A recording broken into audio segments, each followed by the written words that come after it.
Well, experts at both the Army Corps of Engineers and the National Weather Service say they are expecting flooding in the next month. As for its severity, it's a little too early to tell, but there is one weather factor that is keeping the current flooding isolated.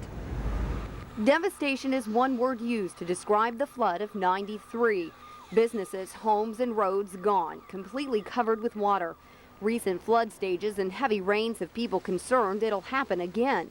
Experts at the National Weather Service say models indicate one factor is keeping it from happening. Right now, what's going on is there's significant to major flooding in some areas, but it's isolated. It's not widespread. Watson says for '93 to repeat, rain would have to fall continuously over Nebraska, Iowa, Kansas, and Missouri for weeks. It's still too early to tell if we're going to have a '93 because back then, I think we had at least a month of continuous waves of storms night after night. I mean, we've only had maybe a week of it or 5 days. June is kind of the period where we see most of our historic floods on the Missouri River.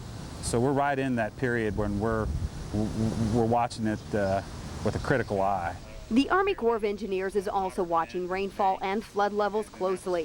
One of the important factors, though, is that if you don't drop below flood stage, that next increment, it doesn't take that much rain to keep pushing it higher. Knieven says current models are forecasting flood stage levels until next week. It seems like a long time, but is far from '93 stats. 93 was so severe. I mean, you had points in the river that were 40 to 50 days above flood stage. I mean, we're like maybe a week or two.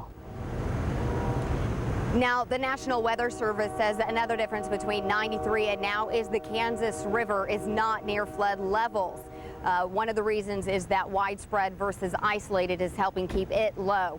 Now, as for the rains, they are expected to take a break this weekend. Those coming dry spells is what's going to help keep these rivers in their flood banks. Meredith Haynes, Fox 4 News, working for you in Kansas City.